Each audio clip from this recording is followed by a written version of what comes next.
Go on.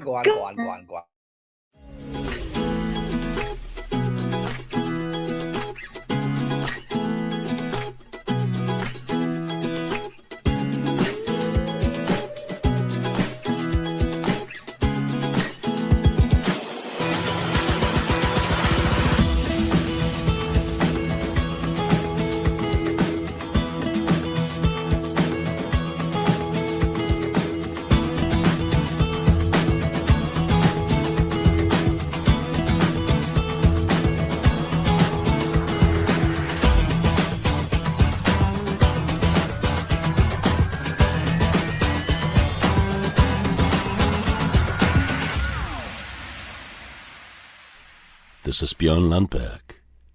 Welcome to Threefold Talk. Oh, Hi! welcome back to Threefold Talk, everybody. How we Here doing? we are! We made it. We took a Hooray! week off. We relaxed. We had fun. I feel like it's been forever. It has. It's been It way too long. What is chat? What do you think about us taking a week off? Oh, right. Okay, fair enough. Yeah, that's valid. How did you get a recording of all of the foldies like that? Just the magical powers that is me. Yeah. Good. That was They good. did a secret recording at WatCon and sent it to Rob. I have no idea what you're talking about. I do not have a secret recording of you. Oh, That's I was not a talking thing. about the boo audio, but Oh, I thought you meant, I don't know. You just some other like video. stole an audio of someone booing some terrible nameless joke and then just like used it as that. I mean, that's possible. He does. oh, He does have pretty groany jokes sometimes. he does. I do have How was breaking. WatCon, by I the do. way? I do have Leigh-A? I have a secret clip of WatCon I would like to share. Really? Yes, do you want to share it now or do you want to wait until our party? I want Or to do is it a. something- Go to our party. This is a super secret WatCon video that I want to share right now. Okay, Are you ready? do it. Here I come to F your day. Placentamon is on the way. Placentamon.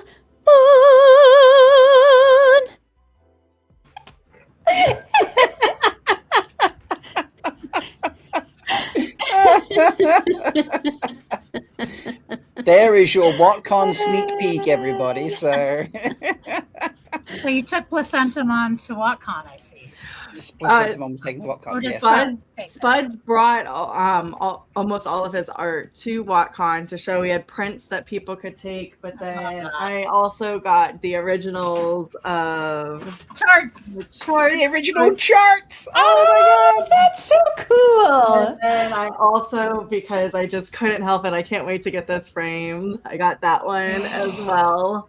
Nice. And then I also had, because I love this one so much, had to take that, That one is also So, great. and I was yeah. trying to, there's a couple that are being saved for the rest of you guys that I'm like, of course, I don't want any of the Placentamon ones. Go both. Wait. You didn't make like a whole like photo book of just Placentamon ones for you to have like just like right next to your bed so you can look No. at it. It's No. the last thing you see every night. You No. don't have it? No, That? no, Weird. no. So Actually, strange.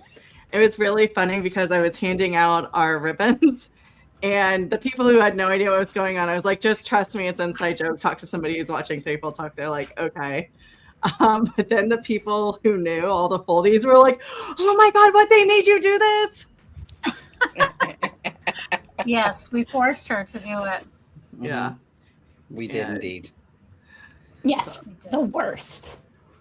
We Oh, are man. terrible people. Oh man, Yeah. Spud just got here, so he missed the video. Yeah. Oh, it's okay. We'll play it again later, I'm sure. So, Sure. yeah, And Sure, again we'll and make it again. come back. again and again. But Yeah. yes, welcome to Expanding Threefold Talk, everybody. If you're new here, we are a weekly live show where we are reading the Expanse We're almost at the end of book 1. I Oh, am man, one of we our so first are. time. Yeah, I'm one of our first time readers. I'm also a first time watcher when we eventually get to watching the TV show. My name is Rob, and below me is. Hi, I'm Melindhra. I am a first-time reader and one-time show watcher, and I think the placentamon should be my next pet. Ew. Aw. Ew. I'm never Love coming to your that. house. So cute. Ew. I love that it's learning to talk. Next to Mel, we have. Hi, I'm Amis. I am a reader and watcher, many times watcher, and this is my first reread of the series. So I'm very excited to go through it, and I am loving every minute of it with you. And who is this? Well, I am your Expanse expert, Leigh-A. I have read the books so many times and watched the shows so many times, and I'm excited to not talk at all during these episodes because I'm terrified of spoiling our first-time readers.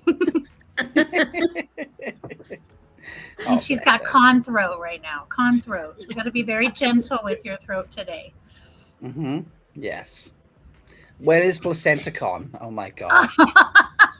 This is a good question. This is a great question. Every Thursday is placenta. You never know who we might get to PlacenterCon. We could have a lot of different people show up for that.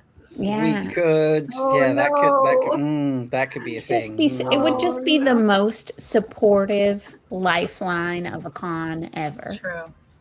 Especially if we give zero context, so we're just like, come to PlacenterCon. It would be This funny. Yeah.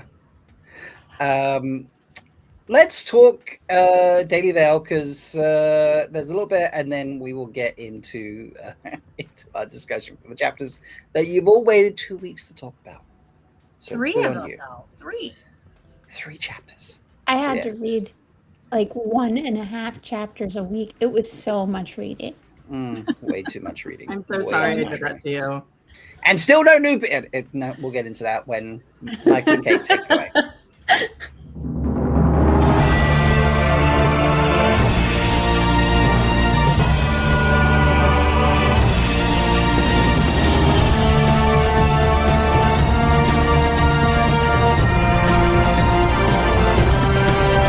Spear brothers and sisters, It is time to cover up your face. for the wheel of time has news, and we shall dance the spears with it. This is the Daily Veil.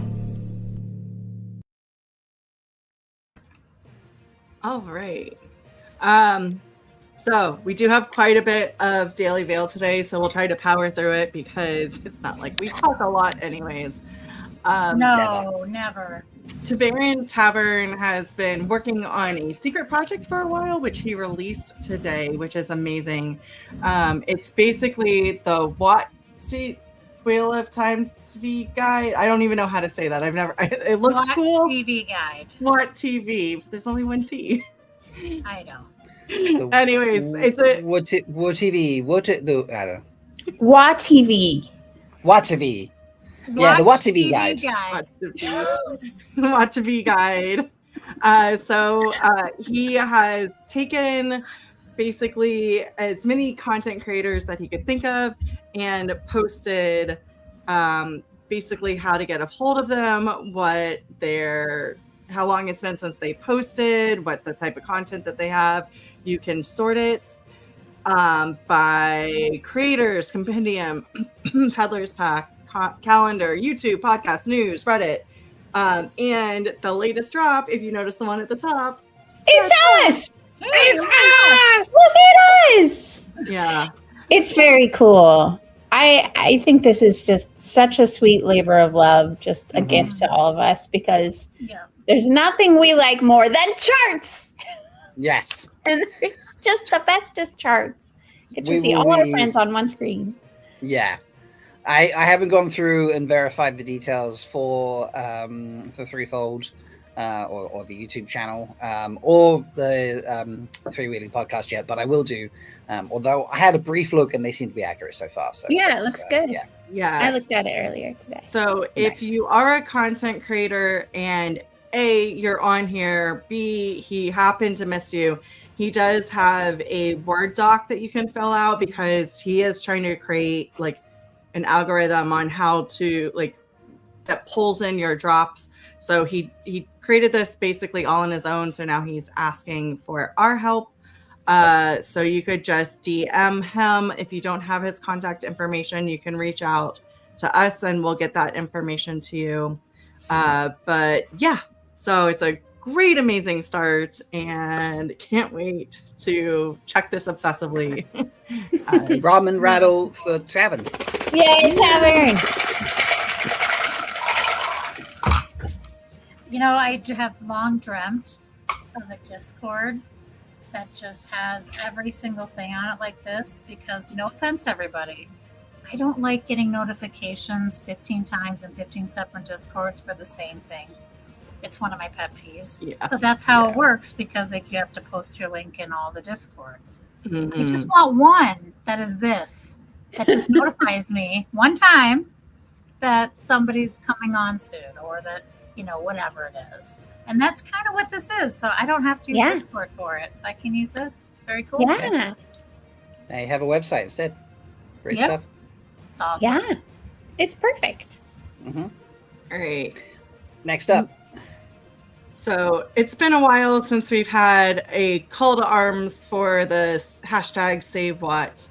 But a www.canceledsyfy has put out a voting of the things that have been canceled that we want to come back.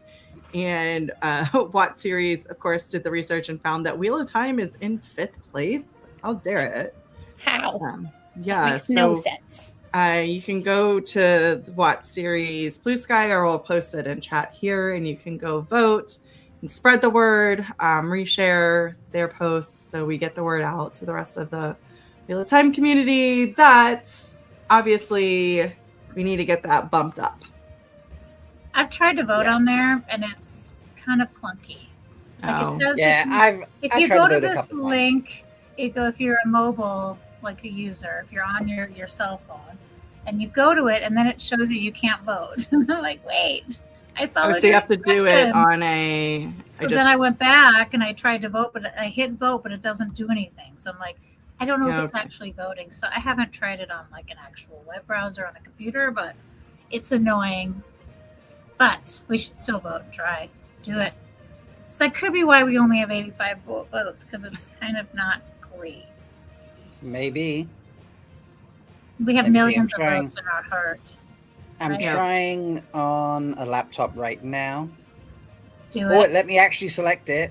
And it submitted the vote. Yes. Oh, good. We are 4th with 122 votes now. Let's go. Let's go. Yeah. All right. So, and if we get just 33 more votes, we'll become 3rd, which would put us above Willow, and then Stargate's in 2nd place, and Warrior Nuns in 1st place with 321 and 453 votes. Can you believe we didn't get Tom in like season 2 because $18.99 and then it only went one season? Yeah. No. Boo. I love Tom. I need more Tom time. Can we find Alexander somewhere and just find him? I'll 1 second. Let me just call. Just give him a call for me.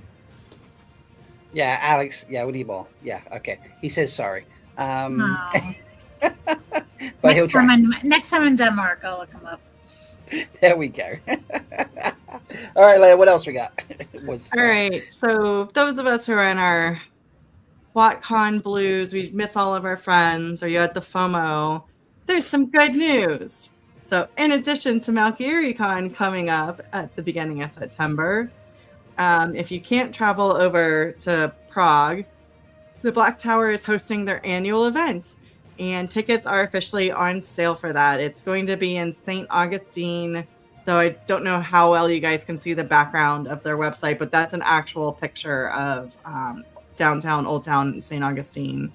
So you can Very get your tickets. There's a virtual option as well as 2 in-person options. One is just the basic package, and then one includes a tour, yet to be named tour that we're going to probably a drunken haunted tour of the city is what we're probably leaning towards. But Always wanted to go to St. Augustine. yeah, so That looks I very wish I cool. could go this year. Next time.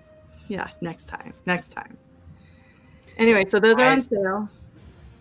I was gonna say, I still remember during COVID making a dragon fang cake with alcoholic frosting that I then had to eat all by myself, Oh, which was very sickly. boo. Yeah, that You sounds should have put dangerous. it on plates and left them on people's doorsteps with little notes. Lots of booze do not give to your children. Right, not for children. Yeah, these adult cakes to get you through these hard times. How did Rob get arrested? Well, funny story. He was He eating started that putting cake. alcoholic cake. People created beer tubes at Halloween. So when we couldn't get close at Halloween, like the kids couldn't go to the doors and stuff, and the parents were just over it. And so some of the houses took PVC pipe or whatever, and they shot beers down the tubes for the adults. It was the best Halloween I've ever had. It's pretty good. We should still That's very continue that tradition, COVID or not. The survey closes on Saturday, so definitely go ahead and don't take a week and a half like I have to fill it out. And get your answers in by Thursday.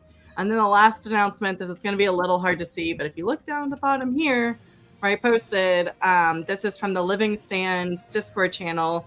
We are doing a pre-interview with Dr. Livingston about the Ark and the Empire. So all the things that you need to know before reading the Ark and the Empire. It is a fantasy. It's a historic fantasy. So it's based in our real life world, but has magic. And Historical fantasy. It's good. That sounds pretty real to me. We have magic. Yeah. Yeah. I don't want to give spoilers, but it's really well done, and I love the way that it's put together. But just we've got a whole bunch of questions. I know everybody's got to put their stash on. We've got a whole bunch of questions that we'll be asking the distinguished professor himself, and so that is August 1st at 2 p.m. Eastern. And after that, we will be starting the official Ark and Empire book club. And just to remind everyone, you can pre-order those in the U.S. now. In fact, when does that? We're not starting it till after they're available, right? I have so many books I need to buy right now. Can I get like a book daddy to buy me books, please, or a book mommy or something? Can I just get a book person to buy me books? I'm Can sure someone you buy could me find books, that. I'm sure that's a thing. Mm-hmm. You know what else is a thing? Libraries. Libraries. You know what? I tried to join my local library, and their system is so stupid that they can't let me join. I don't know why. They're just terrible. They're like, oh, yeah, no, this doesn't work or that doesn't work. No, we have your account, but you can't set up a new one. I'm like, but then I can't access my account. Yeah, but you need that. I'm like, what? They're just being so stupid. So, yes. Huh. Anyway. Well, mine is on order. I can't wait to read it. I think Avi has just arrived in chat because he is one by one calling out everyone in chat. Avi! Hi, Avi. I think everyone had fun at WatCon. That's the big Yeah, Leigh, give us the 20-second WatCon Tell us. best of. Oh my god. So obviously it's just hanging with the people. So it's always the same answer for all the cons. The people are the best, and just never have enough time to spend with everybody, and you walk away, like you see somebody, you're like, oh my gosh, I only saw you for 5 minutes. And but yeah, it's so good. So I saw a wonderful moment with Priyanka and one of our foldies. Oh, and yeah? there's photo evidence of this on her Instagram page, which I have right here. Do it. This is a photo on Priyanka's phone. Oh,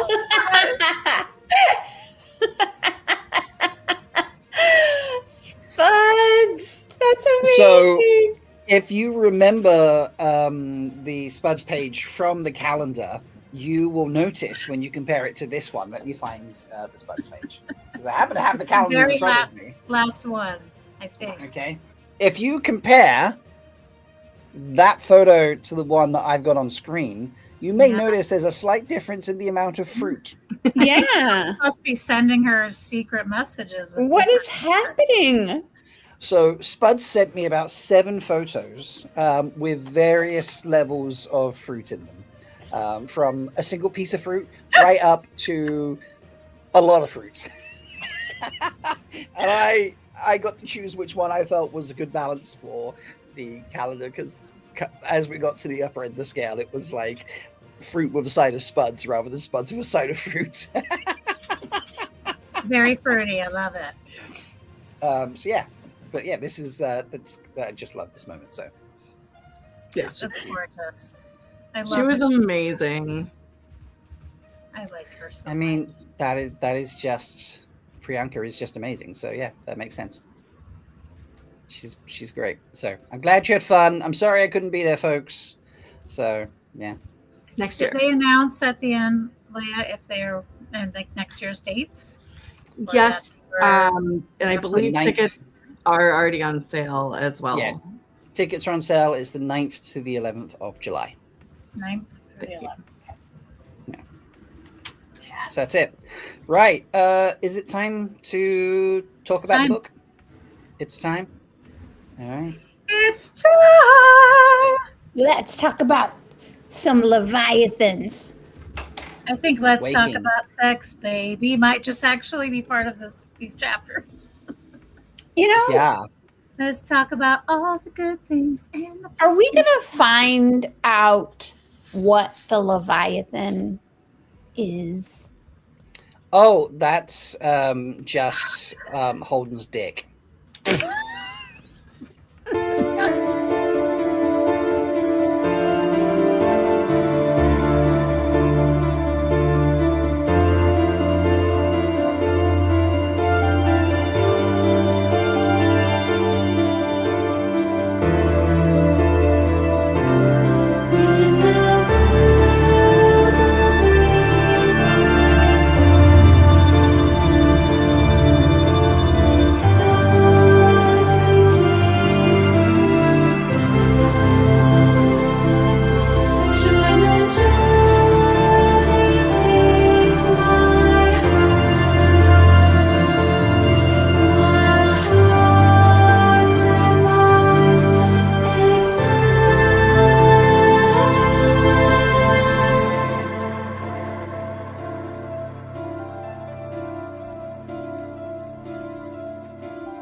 It's so pretty every time.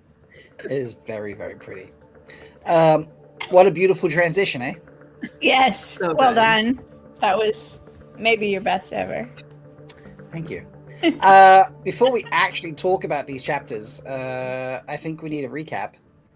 So we need to call in the talents of one of our foldies, and that is the wonderful Overseers. Take it away with our summaries There you for go. chapters 45, 46, and 47. Hey ho, what you know? This is Threefold Talk covering The Expanse by James S.A. Corey, Book 1, Leviathan Wakes, summary of chapters 45 through 47. In our last episode, Holden and Naomi hook up while Miller and Fred plan a heist. Chapter 45, Holden. Holden and Naomi are just too cute for words after knocking it out. After cleaning up, they join Miller and Fred discussing the Eros redirect. Holden is firm, he keeps the protomolecule sample, and Miller backs him up. Chapter 46, Miller. Diogo and the guys clear the Mormons off the Nauvoo. Listening to the Eros feed, Miller says to Julie, "Stars are better off without us." An odd conversation with Fred about what a friend is. Thinking through events, he realizes he loves Julie. Miller boards the Talbot leads ship with Diogo, several megatons of nukes, and Julie. You belong with me. Chapter 47, Holden. In his usual vulgar way, Amos exposes Holden and Naomi's relationship. Approaching Eros, Holden forces Earth ships to keep away using threats of destruction. Holden and Naomi have a philosophical discussion about justification regarding Miller killing Dresden. There we go. Have we survived? That was not okay. How did he find the embodiment of this picture? He was How? there. I mean, How did he find it? He found it. He's a Shido. That's it. Over is a Shido. I didn't That- met him. I didn't know his great father. There's some irony there, considering Olva's parents were killed by Shido. Sure. That would be a real twist. That would be. Spoilers. Spoilers. Yeah, by the way, Wheel of Time full spoilers in this podcast about the Yes. Expanse. We should probably And- put that in the ticker. Speaking of spoilers, so just a reminder, we are getting kind of close to the end of the book, and I know everything's getting really exciting. So, but in chat, let's try to stick to everything leading up to chapter 47 and nothing after. I do know for some of us full-time or like full book readers, it can be hard, which is why sometimes I'm just like, sometimes this face isn't, oh my God, I can't say anything. It's, oh my God, I don't remember if this has happened yet. Because I'm so confused about what happened in what book. Yeah, I've been there with that. I would like to kick it off. You kick with- it off. I think you kicked it off already. There was a very good big kick to start All right, this. I You want would to kick like with something to- else though? I want to spring off from that initial comment and talk about the other elephant in the room, and that is the big. No one said it was swinging- an elephant size. The big swinging lack of a different POV. We have like 5 chapters left after this or something, and I still don't have anyone else's POV. Maybe we lied to you this entire time just to piss you off. For the Charlies, I'm pulling quite a face right now. Mm-hmm. Sure he is. Yes, he's quite upset. He's got a grumpy face. It's You'll the- just have to read and find out, Rod.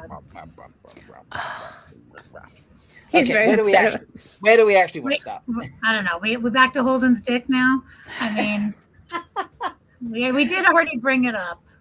Yeah, I loved how Amos realizes Oh, they're sleeping together. That's like at the end. I That was know. pretty great, though. That was pretty great.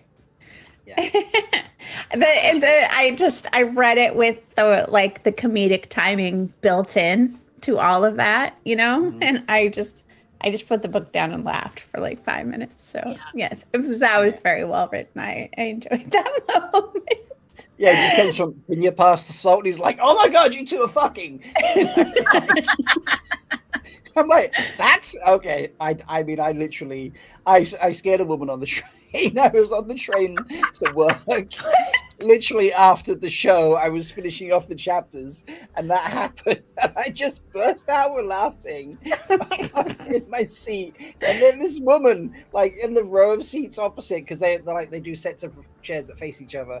And she's like on the other side of the train, on the seats facing the other direction. So we're kind of like diagonally across from each other. And she just gives me like the weirdest look.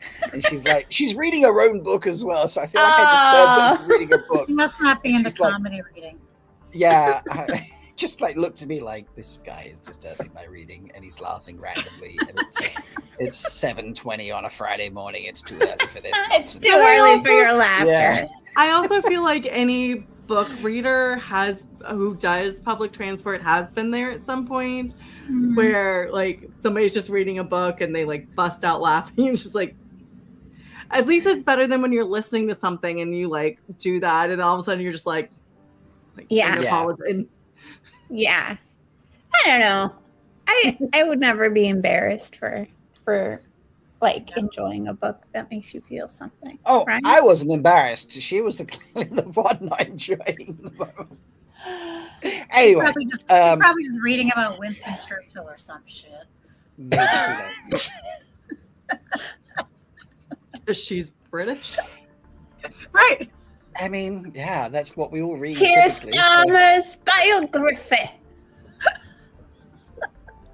That's the first thing I could think of. Autobiography. Boris Johnson's "How to Throw a Party" manifesto. You know. Anyway. Oh, Boris.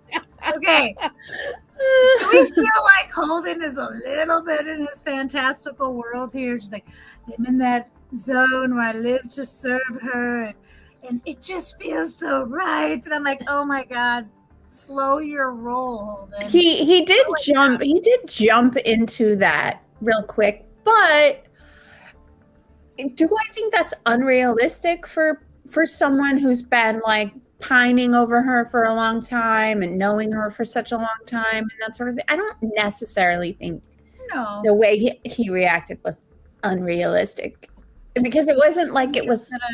Because I feel like the way that they treated that was clearly on two different levels. Like Naomi was like, listen, we should just get this done so that we could get, and he was just like, it meant something. It meant something.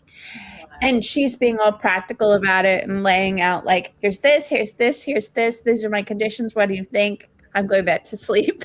And he's like staying up and dreaming about his future, like, planning how many babies they're gonna have back home. Because she saved her farm. He saved his sperm and she saved her eggs. They did.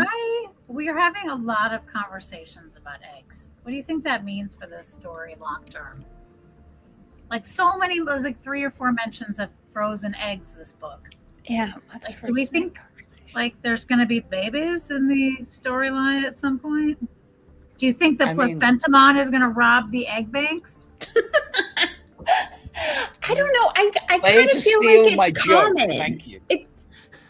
I took it as more like world coloring to me. Sure. Like it did. It's been said, like we get it, right? Like it just seems like it's being shoved in our faces a little bit for a reason, maybe. I don't know. What do you think?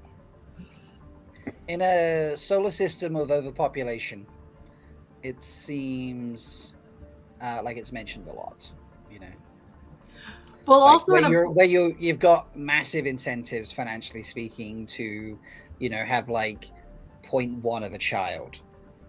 Like there's 9 parents and 1 child. Nice, yes, you get tax breaks finally. Yeah, like.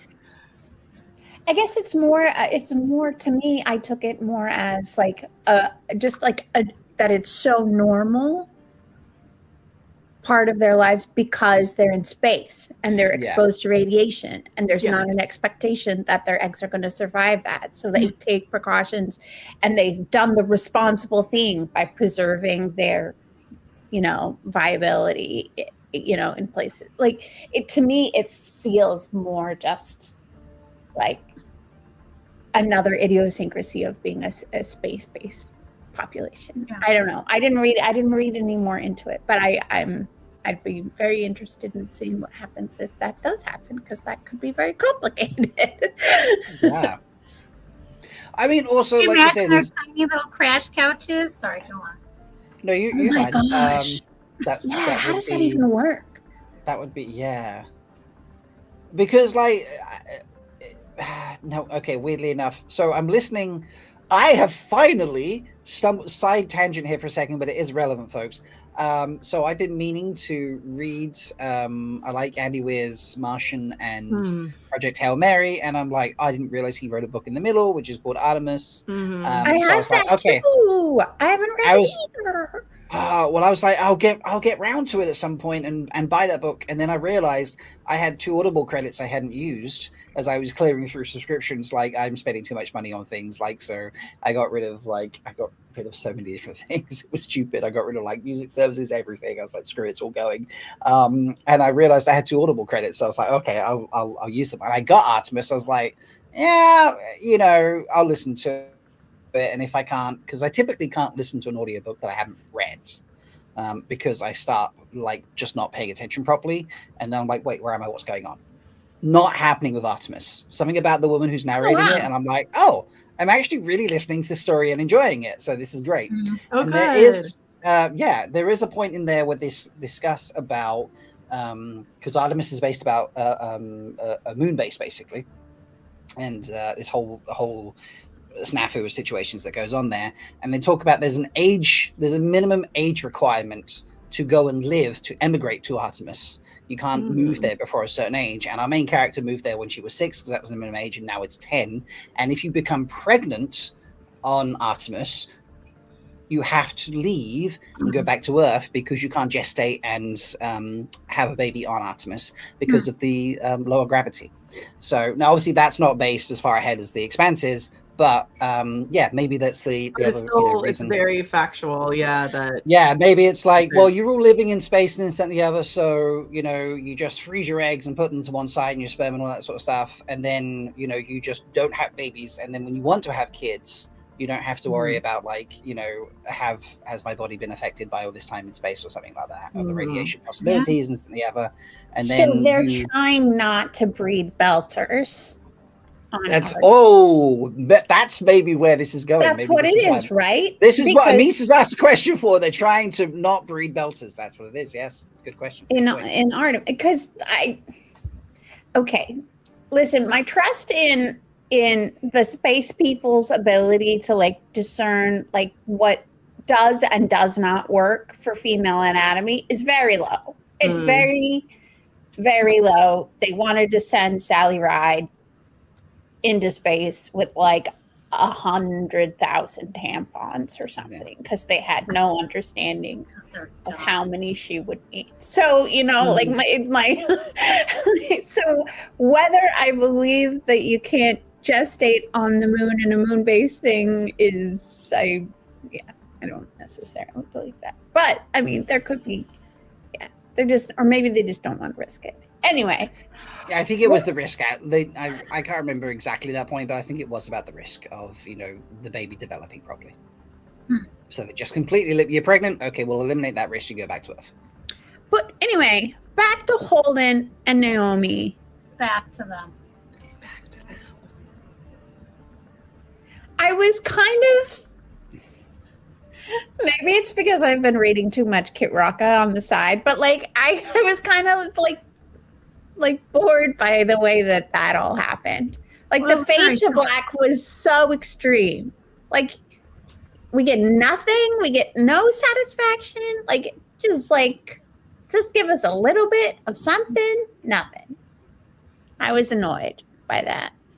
We get so much explicit, gory descriptions of people's heads getting blown off and mass destruction and people's innards being ripped out and zombies and placentas, literal placentas, but we can't have sex in this book.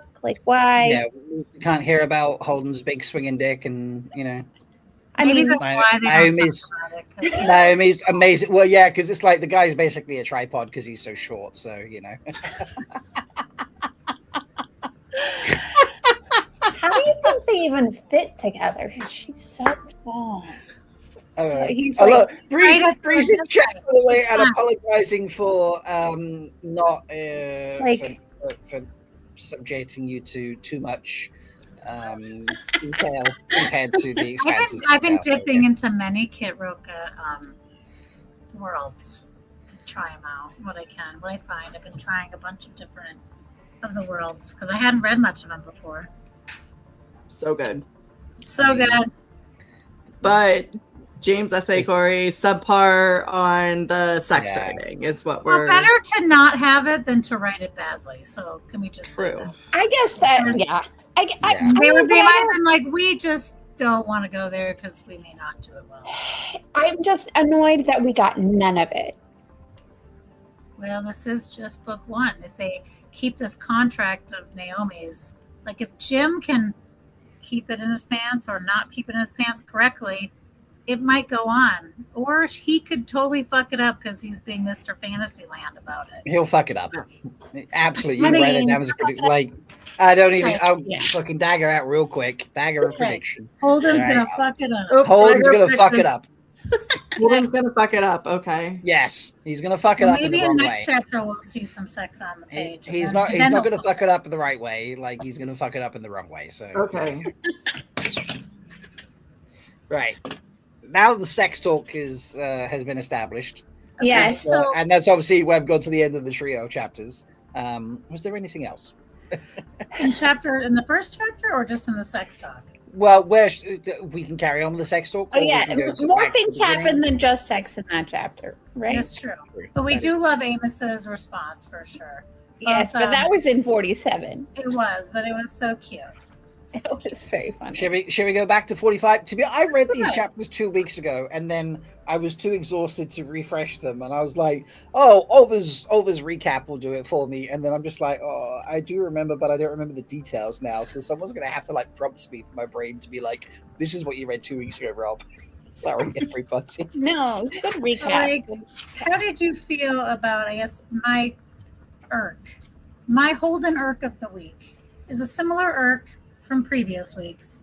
His whole judgmental attitude on Miller it grinds my gears, Holden. But what did you think about his shock when he sees Miller in Fred's office and he's like, "Why are you listening to this dude? He's kind of a dick about it."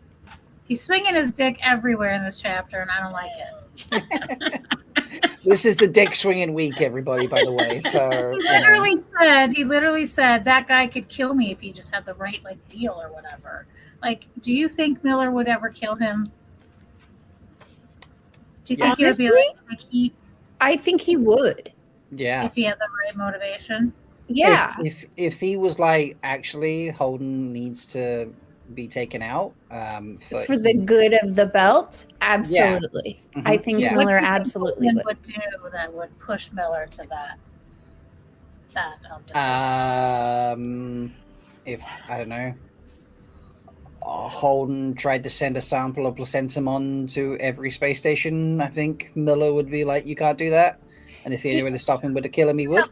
Do that though. But Miller just came to Holden's defense saying Holden's the one person that will never give it away.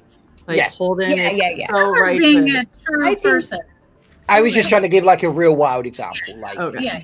No, but it would have to be not necessarily placentamon, but it would have to be on the level of Holden is making a decision out of righteous indignation that is putting the belt at great risk, and Miller feels like the only way to solve it is to take him out, because that's exactly what he did with Dresden. So I don't think it would hold him back, knowing Miller or knowing Holden. I don't think that would hold him back at all. Yeah, Holden is very righteous, and this is what's right, and this is what's wrong, and he's kind of a black and white, a little bit. A little bit, yeah.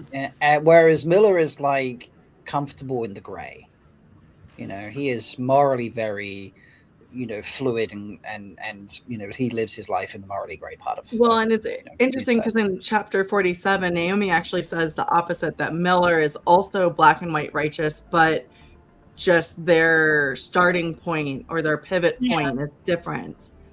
So yeah, and I don't know that I fully agree with that with Naomi. Okay. I don't think because I think Miller makes decisions based in the context of what he sees is happening, and trusts himself to make split-second decisions, making the best decisions with the information that he has, right? Mm-hmm. When he feels like it's necessary. But he also is willing to hold off making a decision until he has enough information too, but sometimes you just can't. And he he doesn't judge those decisions, if that's my he doesn't lose sleep over them. He's like, I made that decision, that was the best one I could made, done, right. moved on type thing. Because he's a man. He's a man. I feel like Holden goes I feel like Holden goes like... this is so funny. I feel like Holden goes in, he's like kind of pre-made his decision on what's going to happen. Yeah. And it takes a lot to change his mind. Whereas Miller goes in, he's just like, at the point where I have to make a decision, I'll make it with the information I've got. I'll make the best one I can, and then I'll move on with my life. You know, whereas like Holden goes in and be like, no, this is what is going to happen, and this is what I have to do. And you have to really move heaven and earth to make him change his mind type thing. Whereas Miller could be really just, new information has come to light in the last 30 seconds. That flips, whatever, it doesn't have to be, here is world-changing, belt-changing information. Yeah. Okay, now I'll consider changing my mind. Miller is much more flexible. I feel like Naomi does a lot of belt-splaining in these few chapters. She does. I'm really interested in this comment from Noman Garden. He says, at that point, Naomi would shoot Holden, probably referring to, when Miller would shoot Holden. Yeah. And I guess my question related to that is, would Naomi shoot Holden the same way Miller would shoot Holden? Would Naomi take Holden out the same way Miller would take Holden out? I mean, I feel like Naomi and Miller have totally different, they're different people. He's gone through 50 years of his life, and 30 of them have been as a cop and a jaded. Yeah. We don't know her backstory yet. I don't get that same sort of dystopian depression from her as I do from him. Yeah, I think Naomi's got a I don't know if she would ever shoot anybody, honestly. Because in all the fighting we've had, maybe it wouldn't be shooting, but maybe would she ever just take him out? Yeah, I guess. Maybe, I don't know. I guess the thing that I did see that they had in common was this shared Belter understanding of that experience and the shared Belter loyalty. And so I guess from my perspective, I think Naomi would have a really difficult time if she had to choose between the belt and Holden. Yeah, I agree. As much as this is basically a business arrangement that they're sleeping together, it's kind of how it came across at certain moments. It was like, this is the yes column, this is the no column, done and dusted, and motions at the door. That's kind of felt a bit like that. I do think that there is a soft spot for Holden in there. Absolutely. I almost feel like Naomi's straight to business bit about that is a way of protecting herself. Absolutely agree with that. Yeah. I'm not. She's trying to pretend to be more casual about it than she actually is. I think she really wants Holden to understand. She's really trying to get him to take a step outside, have some empathy, understand. And I think she's using Miller also as a way for him to understand her, even though she's not saying it. She's like, if you like me, you need to get this. And she's using Miller as that avenue. But I feel like she's like, look, if you don't get this, you may not get me, from that conversation. But he probably doesn't realize that because he's a child. He's a boy. He's older. He's a baby. He's very short. He's a short baby. Young. He's stupid. Who she's sleeping with, which is weird. Yeah, that's why I was sticking with he's stupid rather than going to the. We'll never know unless they write it in. On the subject of Holden and Miller and and the black and whiteness and stuff, we did see Holden budge a little bit in these 3 chapters. We saw him have a moment of recognition that maybe Miller's choices did make sense. I appreciate that it takes him a while to get there, but maybe eventually he does get there. semi-regularly, right? Like it's just she just shows up like 4 chapters too late to actually, He's the just- epitome of the patriarchy, that you have to make them think it's their idea. Yeah. That's how the patriarchy works. If it's their idea, they will go with it. She's trying to get him there. Ugh. That's fair. I do feel like the way the story has set up, because we waited so long for some Molden time, didn't we? I feel like at least maybe the first couple books, potentially most of the series, depending how long these guys live. They're quite reckless when it gets going, so they may not both make it to the end of the 9 books or however many it is. I can't remember right now. But I do feel for at least the first couple of books, they're meant to have their storylines, fairly intertwined. So we've had them together for such a short period of time compared to the rest of the book that I think it's too soon for them to have that, split off situation that then causes them to not interact with each other and not be together in the story. And I think if that just carried on being like Holden hating Miller and Miller being like, well, you hate me because of my decision, fair enough, whatever, I'll just deal with it, and go work for Fred and do evil bidding, then I just I don't know, I just don't think that fits. So I did expect Holden to do expect Holden to forgive Miller and accept him back in, even if it's not quite as friendly and as welcoming as it was earlier. I do expect him to ease back in reasonably, maybe by the end of the book, but definitely by the beginning of the next one. If they're still both alive, I'm not going to say they both. You keep saying if they're still both alive. Who do you think dies first? If one of them is going to die, I think it would be Miller. Sadly. Yeah. Because I think the story has been too Holden focused, comparably between the two. I think Holden has carried the emotion of the story more than Miller, and thus the writers would keep him over Miller if they were going to kill one of them. I think that's a really good segue to the next chapter where we've got Depression Miller. It's like Eeyore Miller, and this entire chapter.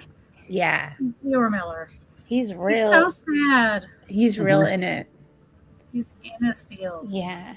He's while he's clearing Radio out the Mormons from their ship and weirdly proud of himself about that, and it just like not conflicted, but I mean it's very strange to see all that from the Miller side, because he put on his cop hat and he like didn't even look back. It's those decisions. He just made it. He came up with it. He made the decision. He's not going back. Yeah. Well, there's emotional safety in dreams and labor. He takes away, is what he says. It's terrible. Yeah. Say it again.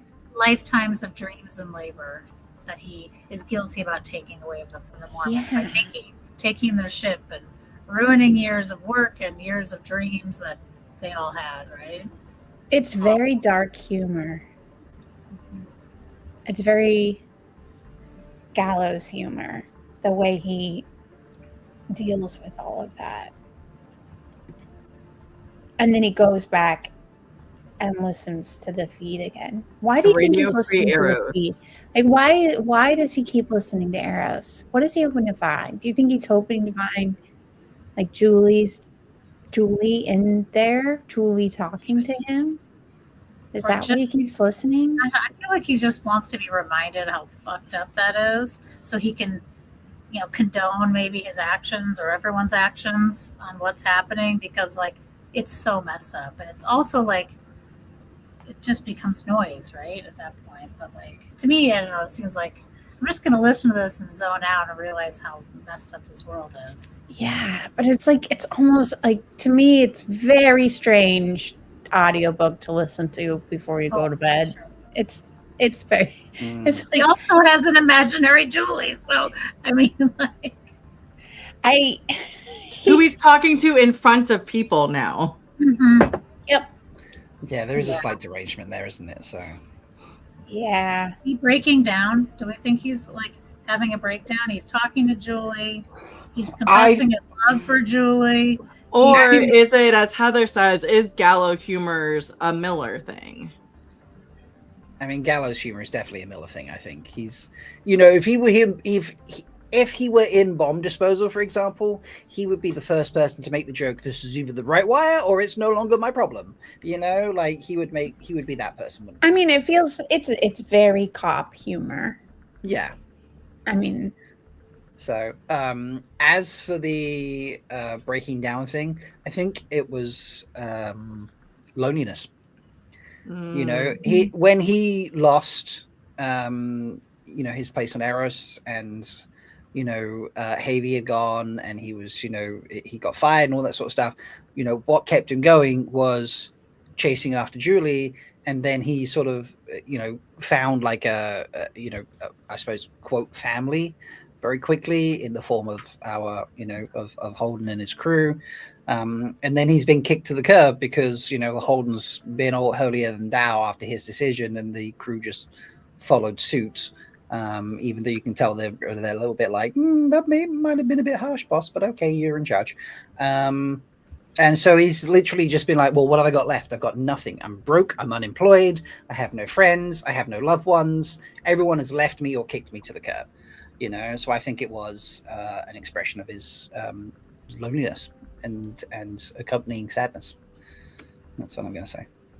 Yeah, and do you feel it's less creepy now that he seems to, like, before it felt really weird, like his love for Julie, like it was like this weird thing, but now he's like in love with, quote unquote, in love with her, but it's because of her sacrifice to the belt. I feel like he's like, she gets it. Like Holden doesn't get it, but Julie gets it. She sacrificed her comforts, her richness. She could just come to the belt and give up everything for what the belt believes. And I feel like that's a different type of fantasy love than what he was originally doing.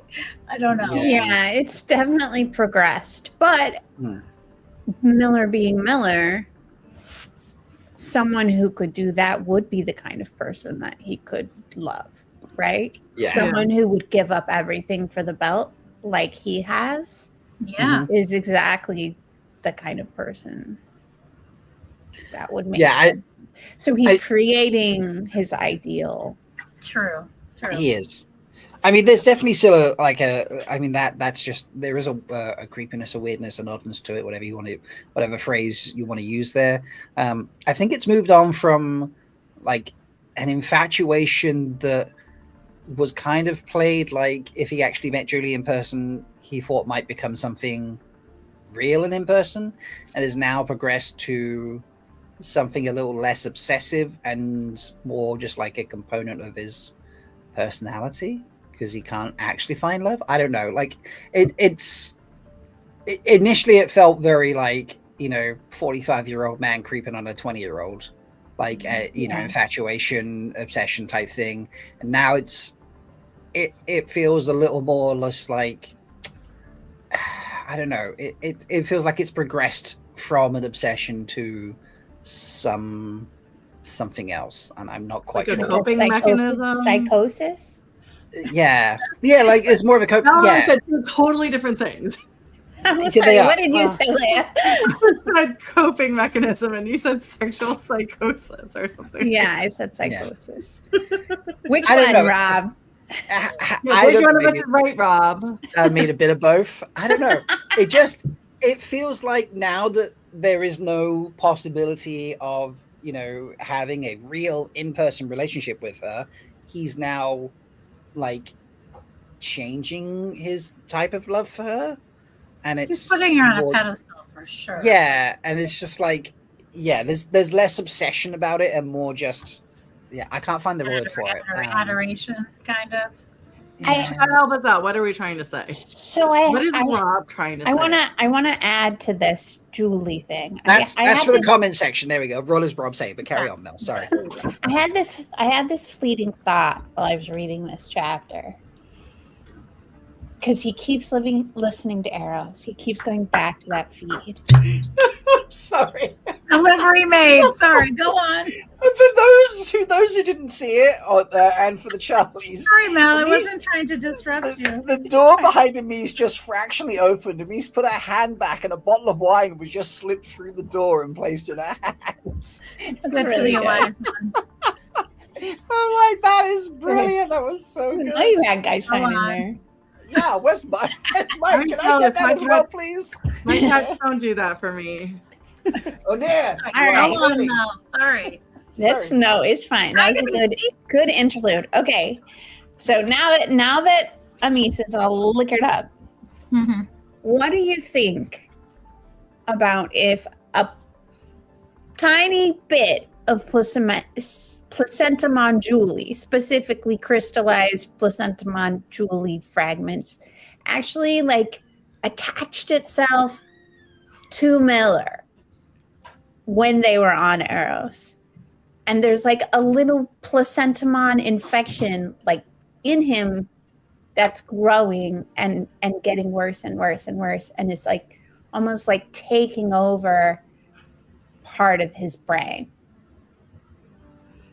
I mean, we don't know. They didn't touch her, I didn't think, but maybe he sucked it up through his nostril. Who knows? That's what I'm saying. Like, I mean, she was just Even gonna though like, it's not, she was even just though it gonna. didn't affect him that way because it's anaerobic or whichever one it is that isn't contaminated by airborne. So he's obviously not a vomit zombie. Right, But he's it's not a something vomit else. zombie. That's what I mean. Because she's like, my working theory is that she had evolved to a point past vomit zombie infection, and she had because she had it for so much longer than all the vomit She was zombies. a crystal zombie. Right, like she was like crystallized and stuff. Right, and there was blooms and it was like tentacles and all that stuff, which is very different than what we saw with the vomit zombies. So she had like already like morphed into the next state of placentamon at that point. So I have this, because the Julie thing just keeps getting more and more and more, and it keeps going back to the Eros feed. It's almost like Borg-like symbiosis situation with Miller and this. And so I'm just wondering if maybe he's partially infected. I was Interesting staring at Leigh-A the entire time that you were talking about that now, which is why I'm so close to the camera right now. Okay, I was really wondering what was going on with your face. For the vast majority of that statement, Leigh-A was just like staring off at her book and just like not, just like, so like not really doing anything and just pretending like, okay, I'm just writing notes, okay, didn't trust herself to look at the camera. So, and now I think she's trying to keep so theory is that once you pass vomit zombie stage and you get to the crystallized stage, that you can morph with other people without killing them. Is that what you're saying? Well, yeah. I want to add on to this because slowly, as Roberta Fleck says. You've given me an idea here, Mel, because Sorry. with is Eros where the casino place is? Mm-hmm. Yes. Yeah. So with Eros, they have infected hundreds and thousands of people. 1.5 million people. Millions. There we go. So 1.5 million people. So that's 1.5 million brains. Personalities, thoughts, feelings, all that sort of stuff, floating through the mass that have been absorbed by the mass. With Julie, it was just Julie. So as it evolved, it just had Julie's thoughts and feelings and emotions and that. So it could be very much like just one person's instincts and feelings in there. So yeah, I actually really like that this is them manifesting what we think is just him, having a stupid obsession that's now progressing to something else, could actually be like the crystallization of Julie in zombie form. Almost like maybe I really like this. I really like this smell. A spore. Yeah, Okay. like a spore. Yeah. You think, because Julie was pretty contained to herself, and we think, we don't know, but we last saw her only in her room, not touching anybody else. Right. Do you think Julie still is Julie, like in a different form, obviously, but do you think she's still not connected to the pack? So, like, maybe that's why he's listening, because she's by herself. Maybe she, like, if this theory is true, she's not connected to the rest of the crystallized zombies now. We're calling it so chat's calling it glitter. So okay. But yeah, it's Glitter Julie. bedazzled, over vomiting. Glitter Julie. Glitter Julie bedazzled Miller. I like this. Yeah. Do you think she's melded into the because so placenta, like the Phoebe bug, right? What do they call it? The protomolecule. Protomolecule. There we go. So the protomolecule is going through many stages of evolution very quickly, right? And it went through a stage of evolution on Julie's ship, which we know the name of now and I've forgotten. And then that part of it attached itself to Julie. So it went through the early vomit zombie stage and then turned into placentamon, which we saw. And then that part attached to Julie and then was with Julie by herself for at least like 3 weeks, right? And going through this metamorphosis solo with only Julie as the feedstock, for lack of a better word, for the metamorphosis, right? And so the iteration that then ended up on Eros was had been with Julie, and so much of Julie influenced that next stage, and then it obviously spread. It had to spread from Julie into the rest of Eros, right? That's how Eros got it. I don't know. They already had the things there, right? I think Protogen infected Eros. Yeah, they you're right. That's why I was thinking maybe she's still by herself, because she's not part of that mass. I kind of got the impression that they took Julie, didn't they? After maybe, we don't know. I don't know. Maybe I just made that assumption in my head that Julie would be taken. Okay, here's our sample, and it's. But they were already prepped and ready when they discovered Julie. I don't know. Yeah. Very confusing about. No, I mean just as a separate sample type thing. So this is what happens when placentamon has one person to work on. This is what happens when the promolecule for science. For science, and then here it is when it's 1.5 million people type thing. Right. So so I could see that potentially, to go back to your question, Amis, that the version that was connected to Julie is very different than the version that is connected to all of the 1.5 million people on Eros, and potentially slightly more independent, potentially, and not necessarily wanting to join the Borg collective because it enjoys Julie's independence. Yeah, maybe this is Julie is Hugh. And placentamon is the Borg in general. Yeah, could be. And we love Hugh. Maybe we will love Julie as well. That's very possible. But I do think. So Miller's somehow connected symbiotically to Julie. At least. I think Miller got infected with the bacteria, and it's the brain-eating bacteria that's the stuff that takes over the ants and then controls the ants and makes the ants do crazy things. He was already fantasizing about her before he even got to her.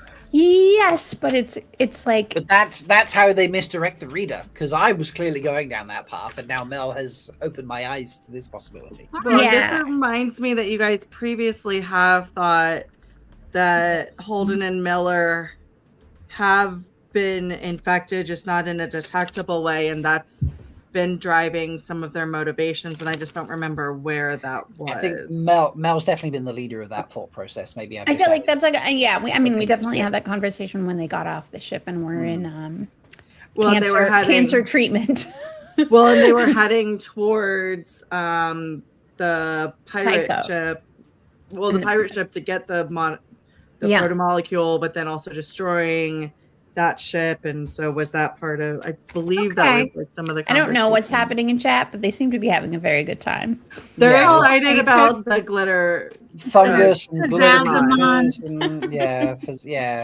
and they're comparing it to the Marvel universe with the X-Men. So so to go on top of this theory a little bit, yes, we're going to keep talking about it.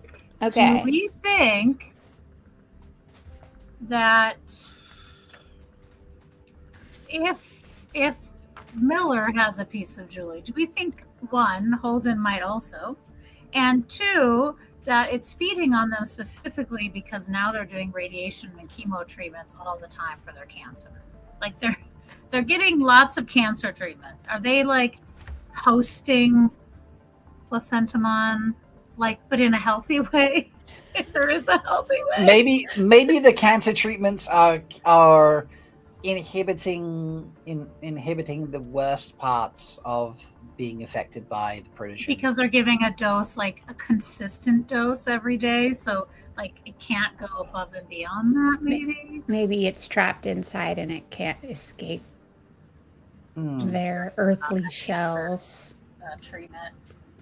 For lack of better word. So as I'm going back through my notes, I haven't found what I specifically just talked about. But on May 7th, Rob said he doesn't think Julie's visions will ever go away, but hopes she becomes more of a Jiminy Cricket. Think there's only a 20% chance of this happening. Well, she's definitely a conscience, that's for sure. For sure she is. Yeah. Like she was in this chapter was like, yeah, Dresden had some good points. And he was like, I killed him and it was okay to do. And I was like, weird, that's your own brain. Yeah. But maybe it's not. That's what I'm saying. Maybe it's not. Maybe maybe there actually is 2 entities in there. Maybe, I don't know. Okay, can we talk? Yeah. This topic. Or I mean, we should probably start talking at some point. Yeah. Yeah, I think that's a good idea. Mars. What do we think about Mars blasting Phoebe from the solar system? How do you feel? Do you think that was a good solution? And what does that mean that they did that? I'm annoyed that we don't know more about that decision. I need a refresher. So Mars blows Phoebe, like they nuke Phoebe, and what it says. Phoebe Station. They blow up Phoebe the moon. Station. The entire, not just the station, the entire moon. The whole moon. Yeah. Sorry, I was like, wait, they didn't do anything to her, or so I'm confused. And Miller says, one fewer moon, one more tiny unformed filamentous ring. So one, like, we don't know why Mars did it. Were they connected to Protogen, or maybe because of Holden's big mouth, they were like, we have to show the universe that we're not for Protogen, we're not for whatever's happening. Or are they just covering their ass because they really are? But also, what happens when Placentamon becomes a new ring of Saturn? Like, what does that mean? So those are my many questions. Yeah. I usually take Miller as like almost the omnipresent narrator with respect to everything that happens going out. But I feel like this was the one time that I didn't agree with Miller's assessment of why something happened. Like, he immediately determined that Mars figured out that no one should have the protomolecule either, and we should just get rid of it. Like, that was his assessment. He's like, Mars is doing the right thing, blowing it up and not even letting anybody have it. That's what he said. And then was it Julie in his head saying, like, do we really think that Mars didn't take a sample? But I was just like, that's so irresponsible. Like, you just fucked Saturn. I mean, you blew up one of Saturn's moons. Like, you messed up all, like, the delicate balance of all of the heavenly bodies in the solar system. Yes. Like, we're talking about screwing with up Eros by running a ship into it. And they just, I mean, obviously the size ratio was very vastly different, Phoebe to Saturn versus ship to Eros, but still, it's just like, that felt very impulsive and thoughtless to me. But I'm hoping that we will actually get maybe in the next book, maybe we'll get the Mars version of the decision making behind that. Because I feel like Mars. No, it's going to be Holden Miller the entire time. Just FYI. Oh God. I feel like from what we've seen of Mars, we you know, the way that they operated on that ship, the big city ship, they didn't seem to me to be a group of people that would like make impulsive decisions like that. Are you talking about the Donager? Yes, the Donager. Thank you. Yes, they didn't like their entire society seems highly militarized, highly structured. So, okay. Yeah, I don't like not knowing So more do you think about it that. might be a rogue element of Mars that we just don't know about yet, and we're not seeing the politics of it? No, I'm just annoyed that we don't have any more information to suppose because like there's nothing. They gave us nothing. We just got Miller's weird interpretation. I don't like it. Miller through a second, third hand. Right. Yeah. So he's not even doing his typical doom scrolling of the news like he used to. He's like completely offline. He's all radio free arrows right now. Yeah. Yeah. I still think Diogo's gonna die. He saw it on a news. Oh, yeah, we airlocked Diogo, right? Let me double check. Yeah. Can we talk about the Diego Pampa buddy comedy going on? Because I'm really enjoying it. How'd that Belter Creole hold up for you guys? Wasn't too bad this chapter, was it? I take what I can from context and just roll with the fact that I don't know what really is going on. Sexy teeth with Some of it, I'm like, oh yeah, I get what that means before we get the translation. It's sinking in a little bit, especially the top bunk line. I was like, oh, I know what he's saying. So I was pretty proud of myself. Yeah, I'm just rolling with it, to be honest. So I'm like, cool, whatever they explain, cool, whatever I get from context, great. Whatever I don't understand, well, I'll either know or I won't at some point, and I'll just have to deal with that. So, you know, yeah, it certainly adds some color to the discussions between the characters, but it's not. I'm not getting fixated on trying to absolutely understand every word of it. Yeah, I'm just letting the experience. I'm just bathing the experience, and whatever I'm able to absorb, great. Whatever I can't, that's just how it goes. And there's some mystery there for me to find out some point later on, maybe. Yeah, You know, it's good color. I enjoy it. It's refreshing to have, you know. It's a little bit comic relief. It's a little bit nice to it's not another POV, but it's nice to have, you know, a contrast to Miller's Eorness. Yeah. The contrast really brightens up some of the interactions. So I do enjoy it. Yeah. So what do we think about this plan that they're putting together? And oh my God! Stop chat! Stop for a moment. Sorry, Nils has joined us live from Mexico. Nils, he's in Mexico. He's in the same time zone. He's never ever been able to join us live. Hello. Yes. Sorry. Tell me you're having margaritas and tacos right now. Yes. Right now. Sorry, Night, Avi. I do apologize. Night, Avi. Okay. We never get to see Nils in chat. Yeah. Okay. So my follow-up question was, okay, so this plan that's happening, yeah, they're gonna steal the Nauvoo and do all the things with it. But did you notice? Do you feel, or maybe it's just an assumption we need to make? I don't know. That's why I want to get your thoughts. I don't feel like any of the other OPAs are joining forces.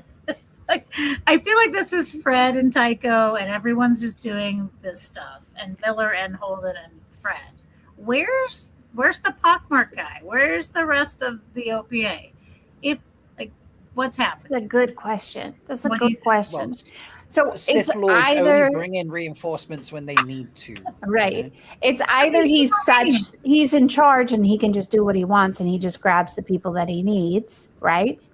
Or they really are completely operating separately, but together allied. They're allied entities, but operating completely separately. I don't know. It's odd. I thought the whole thing with Fred being so angry that he almost wanted to murder Holden, what seemed very not Fred to me, because to me it's like a guy like that would not lose his temper at some very short man trying Or to make a threaten him. decision so quickly to do this thing.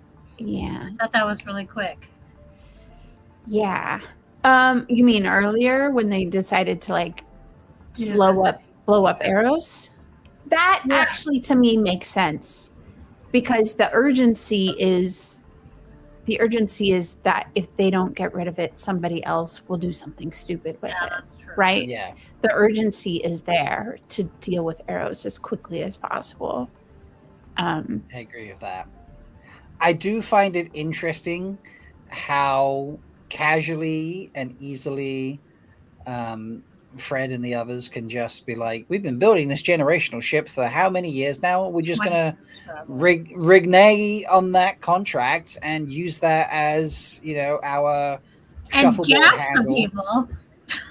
Yeah, and like basically, Hey, they got some really good gas. That's yeah. THC and nitrous. Like, Yeah, what? they were like, I It's don't not know. a If I riot was going to control. be gassed, I'd want to be gassed like that instead of like tear gas and stuff. Yeah. Like, don't give It me did- pain. Just make me real happy. That's fine. It did sound like a nice form of crowd control. It sure did, didn't it? Yeah, they're all high as a kite, just Yeah. loving life. Yeah, just like they're all hippies, like having and like 5 seconds away from having an orgy is what it sounded like. I think we can officially say that Fred was right. The Mormons are fucking pissed. They The are. Mormons are But mad. it felt very, there was no consideration for compensation. There was no concern about, going back on a contract that had taken many, many years to work on. I get that it's like, we have to do this or the galaxy is fucked. Yeah. But there was no, it was, Miller suggested the idea and Fred's like, yeah, cool. And there was no like, oh yeah, that's going to piss them, it was like, it's going to piss the Mormons off, but there was no like, well, it's going to take another 20 years. It's going to cost me a lot of money. There was like, it didn't matter. And for someone who's like, I constantly have to keep finding money to keep this station alive, to then throw decades worth of money away so quickly and so easily without basically commenting on that, felt like, well, you didn't really need that money in the first place, obviously, did you? That's your front. Yeah. I see. So I see where you're coming Well, and from. Miller is commenting about now that he's on the inside of the OPA, they have more money than he realized. There's also the utter opulence of Tycho, which all the characters, Fred and Miller and Holden have been saying, just like the amount of space, like all of these things are just like they're over the top. So like it's the opulence is there, but are they really hurting that bad?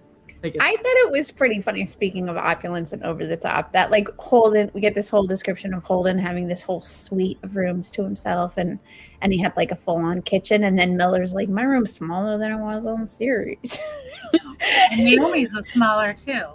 Yeah, hers is smaller, but she has a little like kitchen and stuff. But Miller's like, in, like, I don't know, the plebes area, I guess. At least he's not hot bunking anymore. But you would think that the security advisor or whatever his job role would warrant a slightly better bunk than. We did open the chapter with Miller saying, I knew I was going to get punished by going against the boss. Yeah, but I think he already had that bunk before that. I didn't get the context. Possibly. That his room was punishment. I don't know. The thing with Fred is that sometimes he's a mastermind and sometimes he acts like a power-hungry warlord. And it kind of flips back and forth. And you never know which version of Fred you're going to get in a chapter. And I don't know if that's on purpose or if that's just the writer still working out who he is. We're also It's, seeing him completely through secondhand, like other people's POVs, and the POVs are Miller and Holden, and how much do we trust them? Yeah. Unreliable narrator. Blame Wheel of Time has really made us very aware of the aware of how. narrator. Yeah. I mean, it's like when I've read any other story, it's never been something that I've really popped into my head. But like being part of this fandom has made me really realize that you should never really trust narration from POVs. Like until you actually have third-party information that's not just from their heads, independent, the opinion of a character. Absolutely. Well, to jump off what you're saying, Mel, like we discover some thoughts from Miller about the OPA in the second chapter we read today. And, he realizes, though, even though Fred was like, yeah, fuck it, let's just do it. I wasted billions of dollars probably making the Nauvoo. But then Miller says that they don't have enough power, that they will never beat any of the Inners. Like, do you believe, that's Miller's point of view, but like, do you believe that Miller is being, like, do you believe what he's saying? Or with what Fred is showing, like, yeah, it's really possible for the OPA it does seem to be a good factor in the war. It does seem like Miller is correct in that, gosh, they sure don't have enough people to pull off all of this, right? Mm-hmm. And they've just gotten lucky so far that they've definitely not qualified people. Reuse the same group of people to do 4 different types of jobs, right? But you're not going to be able to spread them thin like that. But at the same time, they do summon all these ships from somewhere every time they have an exercise or a mission that aren't all coming from Tycho. They come from other places too. So it's very Rebel Alliance scattered throughout the galaxy kind of vibe to me. That was the vibe I was getting. As you were saying that, I was literally thinking like, well, it's the Rebel Alliance, because every time there's a battle, suddenly they have enough ships. They can't mount a proper attack on the the Empire properly. Like, okay. Yeah. They're guerrillas. They're not a full-on army. And Miller's specific thing that he says is they might not win the war, but they will never lose. They will never lose, yeah. Right, because they'll never stop fighting. Right? Yeah, they'll be able to, in one way or form or fashion, that's the problem with, like, whether you call it guerrilla war or terrorism, a lot of that just depends on what side of the war you're on. Like, it's difficult to root out, and it can go on endlessly, and it doesn't take a lot. It doesn't take a lot of funding. It doesn't take a lot of people. It just takes a lot of dedication. Yeah. Yeah. That's fair.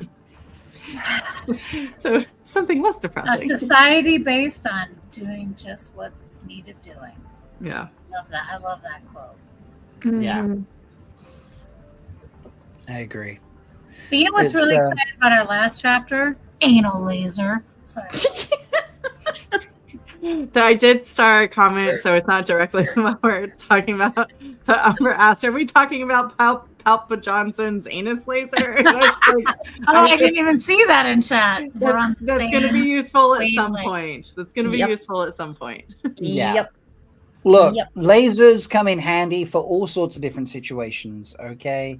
Sometimes you need them for communication. Sometimes you need them for entertainment, okay? Yeah. Because if you... Like karaoke. Yeah, like karaoke. Seriously. Mm-hmm. I mean, I bet there was some karaoke at the weekend. Yeah? Oh, yeah. At WalkCon, yeah? And how was Naomi's the DJ? Karaoke. Yeah. DJ Nebs did exactly what DJ Nebs always does. I heard you had a guest. I heard you had a guest DJ. You did? Did you not see the guest DJ?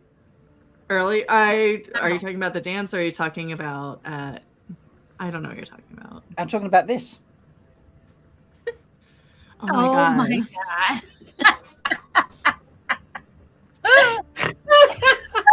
Was that Posentimon at WalkCon? Or is that Posentimon on Eros? So Radio for the Charlies, we have Placentamon DJing. He's got a set of decks in front of him, headphones on, files on a computer screen to the right as we're looking at it. A blue light and a red light shining on him.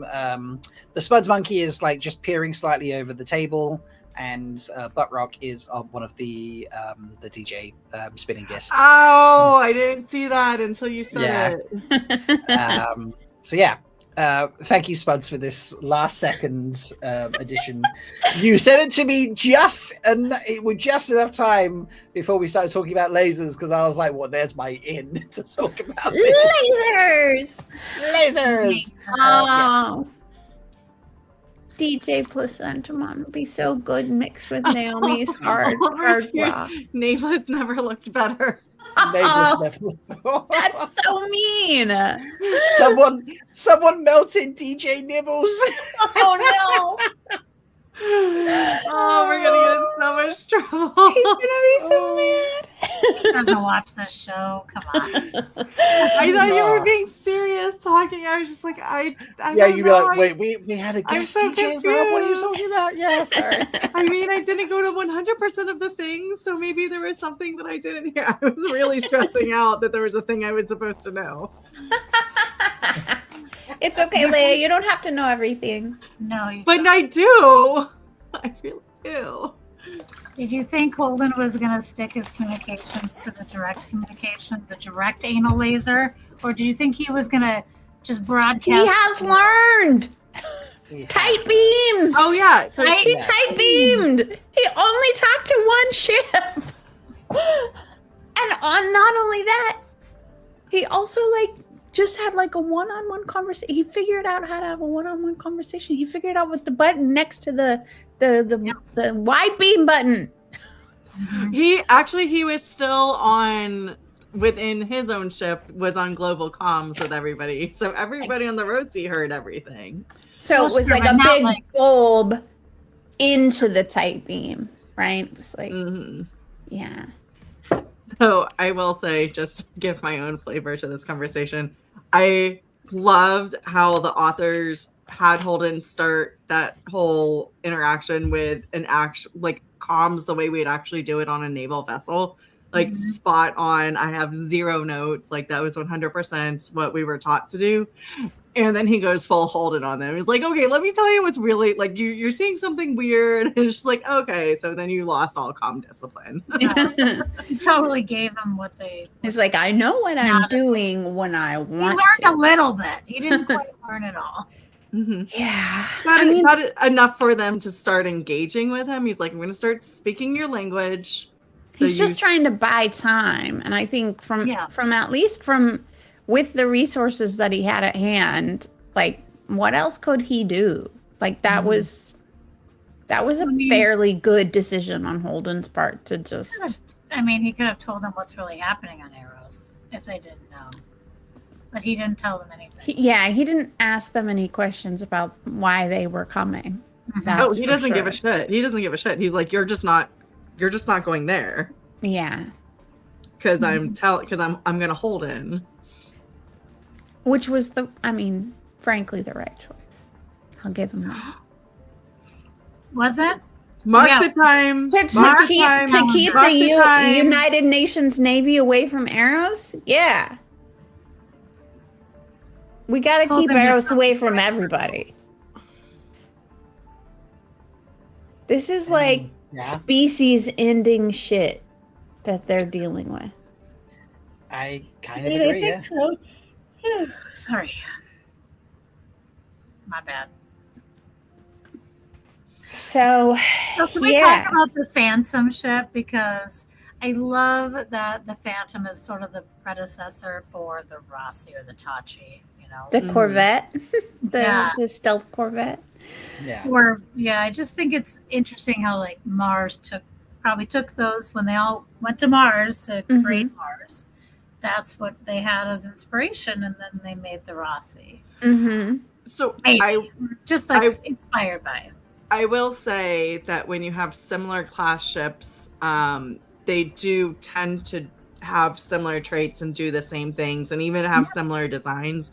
So even though various nations like it's a big mission trying to keep like things secret so it doesn't, but it's just because of the nature of the beast as things evolve independently of each other. When they have the same needs, they happen to have very parallel and they have the same roots too. They do have the right? same They all, roots. everyone started with Earth, so you're just evolving from existing, pre-existing things that already, it follows. It follows.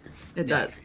But no, I love the way that he balls up to them. Yeah, that poor lieutenant. Mm-hmm. I had a moment where like that lieutenant could have been Holden in like another life.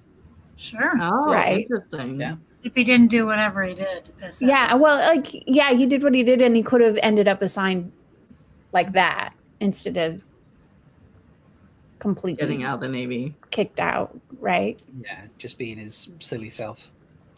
Yeah, but I did think that it was pretty rude of him not even to identify themselves. Like, he didn't identify himself or his ship call sign. I will say that's kind of standard. Like, if you don't know who the person is, you respond. I know that Holden identified himself and the other guy didn't. That's fairly standard. Why? Because when you think you're the biggest, baddest, you don't feel the need to identify yourself, and they thought they were the biggest, baddest. And then like it's a way to commandeer the situation, essentially. So by not identifying yourself, by not responding first, or not initiating the conversation, and then by making the person who initiated the conversation talk first, like that is a very, like, there's a psychological effect to that, and that's I'm the big person in the space, I'm the one that's in charge. And Holden, that's why Holden cut it. He's like, we're just not going to go through all these like military bullshit niceties, and he Holdened all over it, which right. He didn't have time. Yeah, we don't have time for this bullshit. I suppose if you don't reveal yourself, give any information about yourself as well, they can only go off scans and things like that. They don't actually know. If you're like, oh, I'm the, this is the name of the ship type thing, maybe it's in a database somewhere and they can look it up and be like, well, according to the database, it has these are the specs. So it enables that mystery element, doesn't it? So like, if we attack it, do we actually know what it can do in retaliation? No, so there's probably that component to it too, I imagine. Yeah. So they send a tight beam. They think Holden, of course, thinks that he's done and dusted. Solve that. Let's move on. We can just chill. I'm gonna go take a shower. It's fine. Maybe have some sex. Swing that dick. Playing 0G with my G. I do appreciate that he got up and he's like, I'm going to hit the head. And I was like, I say that all the time and people don't always understand what that means. What? So I appreciated that. I don't know what that means. How do people not know what that means? Yeah, that's pretty standard, isn't it? I don't know. I've had people be like, what? Like, I mean, I'm a military brat, so that, like that gives me an in, but still, I felt that was pretty common. So, I don't know. Okay. No, I had a friend, we all worked for the military, and we were out at a bar here in DC in the Navy Yard, and he was chatting up some gals and just was like, all right, I'll be right back, I'm gonna hit the head, and they didn't understand what that meant, and they got really offended, and we're like trying to get him kicked out for harassing them, and we're like, wait. No, he was just saying he's going to the bathroom. It was like, it's a military term. He's like, I'll be right back. I'm just going to go hit the head real quick. And I think they thought they meant he was going to like go masturbate and he was telling them? Yes. Whoa. Because they didn't know what that meant. I guess, yeah. Hey, ignorance is bliss. Wow. So, okay. Yeah. Interesting. But I have had a few people that when I say it, they're just like, wait, what? I'm like, oh, I'm using the loo or the restroom or whatever the other term I feel like using that day. Yeah, I guess if it comes from a woman, it's less likely for someone to misinterpret that as going to go masturbate. Yeah. Interesting. I've Okay. never heard that term for masturbation. I'm just gonna say. Yeah. I've never heard it, but I'm sure if Maybe you're they not were just familiar- really drunk. It's true. I mean, it's possible, but yeah, that made because they were just extremely offended. Which, Yeah. if you think a person's telling you they're about to go masturbate, like, yes, I understand. But also, when a lot of his female friends go up to him and be like, "I swear to God, that is something we just say in the Yeah. military," like, still don't call security on that person. So, Wow. anyways. Okay. So yeah, they're doing some space ballet. Naomi's hair's in her face. She looks beautiful in the moonlight or starlight or whatever. The lights coming Felt like they were from- all by themselves. He was in the moon, and then The only two people in the universe. only two people in the entire solar system, and then all the lights block up, and Naomi's like, "Damn it, we're not alone in the universe anymore." Everyone is Their coming. ships. Everyone. I have to admit, I tried to figure out what a cough laugh like that. I like tried it out loud when I read that line. I was like, like, how would you? I mean, yeah, everyone is coming. All the Martians, all the navies, all the things. The entire thing is coming. So now that's happening, and the urgency is extra kicked up. How And do I we think Holden's going to respond to that? I think Because how many days is everybody else behind now from getting there? Maybe like another week. he said a couple days A at couple that days. point. And it was a couple days when they first made contact, and then it was later that night when they all the lights blew up. But I didn't get the sense that everyone who's coming was like they're already Close. here. No, It was like they could just They're just on the way. saw all the radar pings on the edge of the radar, or whatever the space version of the radar is. They're still radar. It's just you don't have to deal with horizons. So so we don't have what we don't have is how far away the Naboo is. Like, we don't have that context. Like, we have So what the we plan was. knew the 2 weeks. That's what we know. yeah, I think Holden the Rossi got there approximately 2 weeks before the Naboo was going to be there, and then they had 80 hours to do their things, so like slightly over 3 days for the So maybe the Naboo Naboo crew. isn't gonna get blown up, right? We don't know what's going to happen. Because if yet. Naboo is that far out and all those other ships are already on the way, like, they could just be like, "Oh, maybe we don't blow up the poor Mormon ship and give it back to them." Yeah, maybe. well, the Maybe, Naboo's on its way. yeah, but it could turn that bitch around slowly, Very if slowly. it seems like the cause is lost for its job, and maybe they could convince.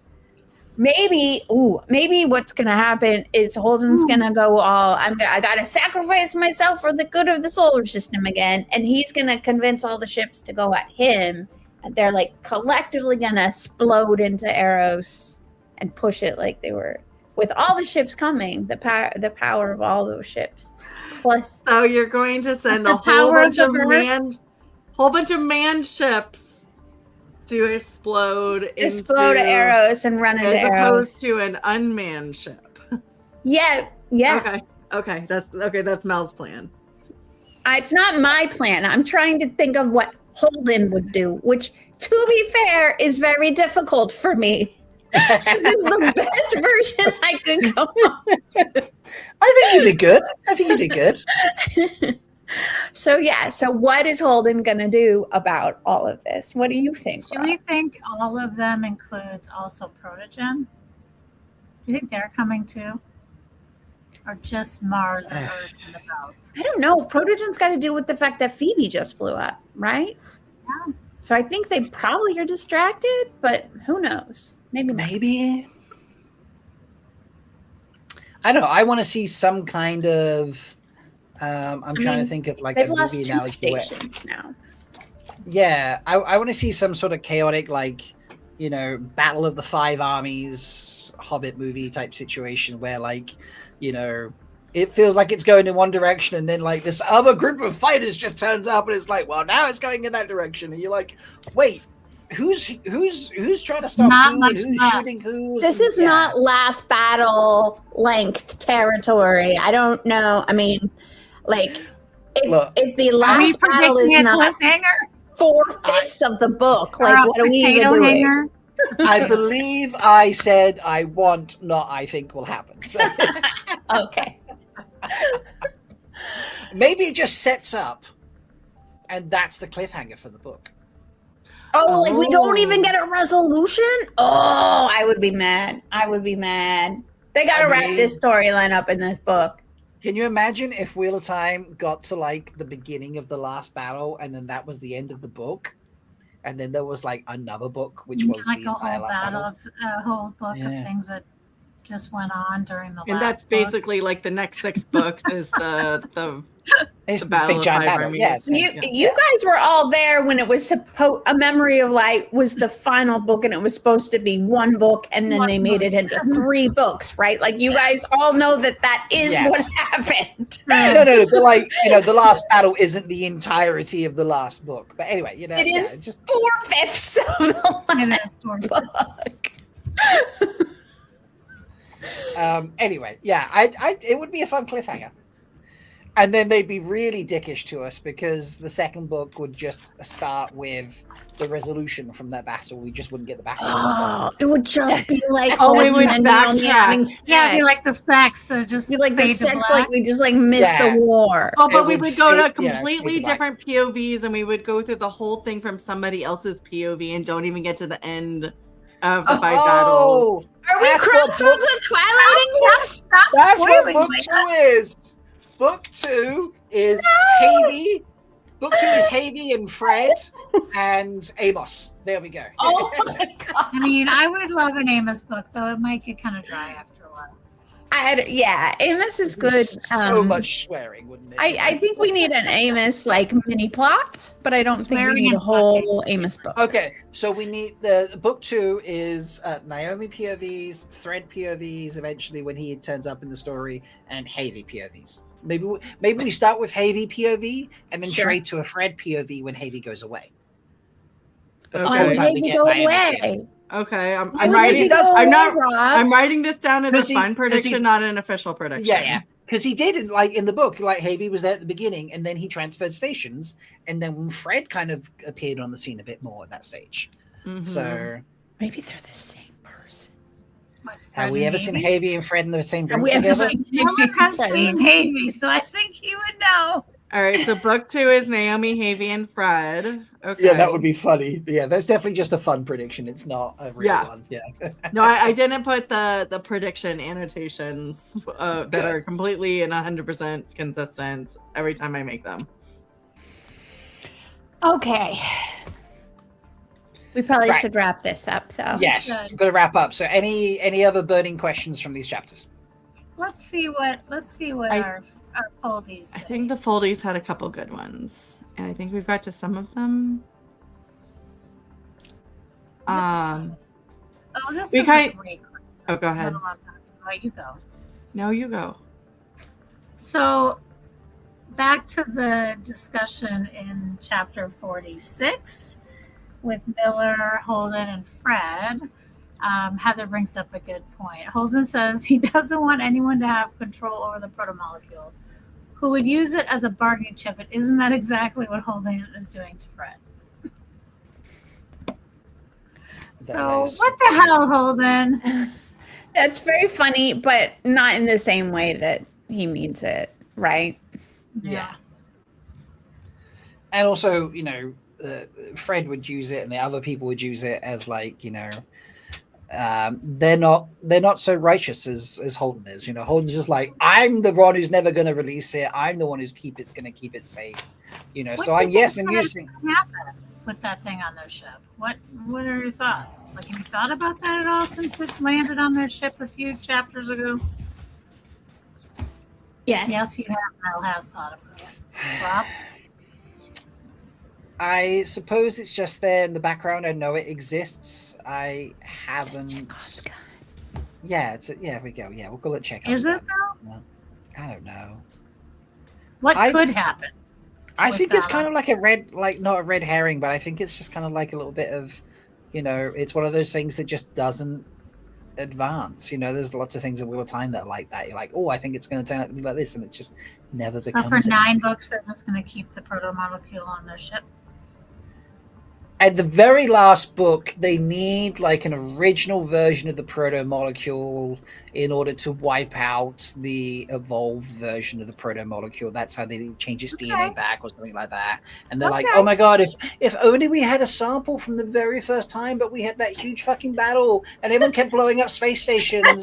And like, now we don't have an original sample. And Miller goes, hold up, I got a box of goodies back here. Let me open the drawer of shit in my kitchen. That's what I was going to say. I was like, I feel like Holden and Miller are going to make up. They're going to kiss and make up. And then Miller's going to end up back on the ship. And then something's going to happen. And Miller's going to be like, I'm going to take that. And he's going to steal it. Oh, okay. Interesting. Yeah. So I do have a question that Oliver's ears Shut off up. that I'm interested in. In dealing with the Earth Corvette, is Holden picking up on some of Miller's traits?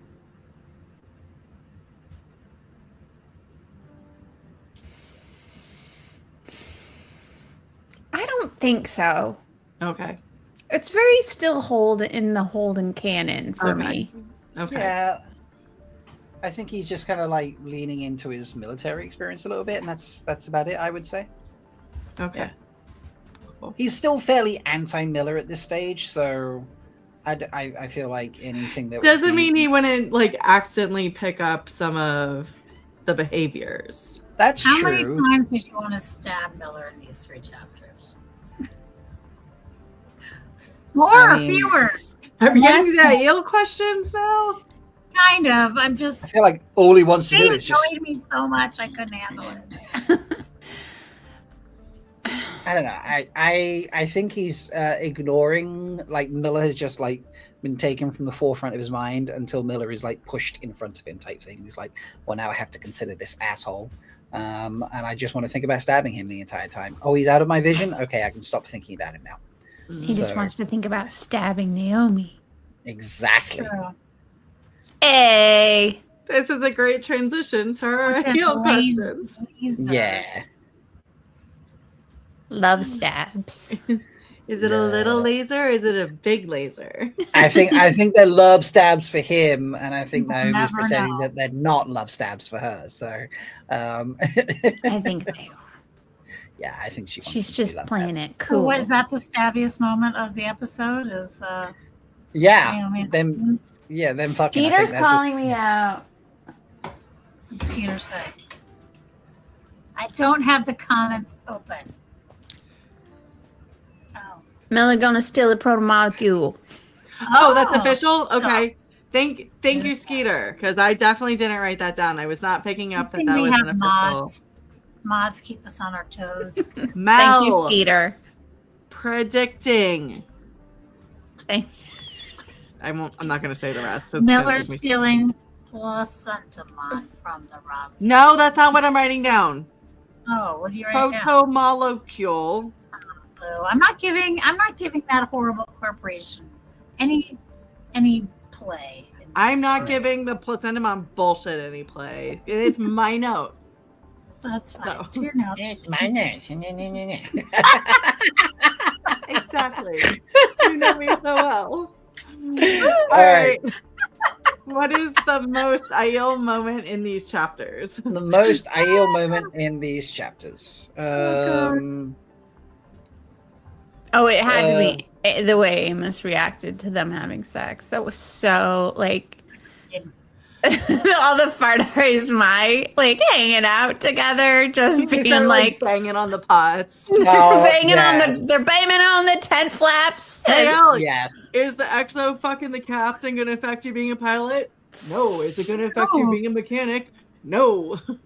Yeah. I love that conversation. It was good. It was very Spear Sisters. I liked it. Yeah. It very much gave those vibes. Well, then who's the token Wetlander for this? These three Fred. chapters? Fred. Stop taking the words out of my mouth. I was I'm thinking sorry. Fred. No, it's fine. We can be Two votes aligned. for Fred. 2 votes for Fred. 2 votes for Fred for sure this Yes. time. Interesting. He irritated me because So is all the sex the actual stabbiest moments, or do we want to say something else? I they know, I happen think to that- off screen. We can't count them. Oh, okay. Because we've You never counted the off-screen shit before. Right, I was gonna say like the Wheel of Time has a lot of off-screen stuff. What I am saying, Mhm. I Tell have us. Bree has made it very clear that if it's not on the page, like is there actually sex in the book? Like you can't say there's sex in a book if We there's didn't not see it. actual sex We didn't read it. in the book. So I can't use it. Fair. Okay. I'm just saying. So then what is the stabbiest moment? Yeah. What Oh. is it? Oh yeah. Mm.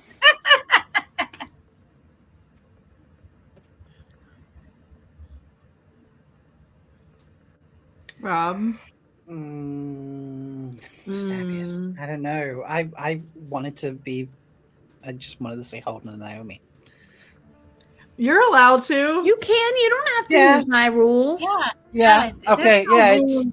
It's it's Holden and Naomi. Yeah, No. that's the stabbing moment. So yeah. Okay. Very little stabs. Not. You know, what my stabbiest moment is the anal laser. Just stabbed right into the phantom.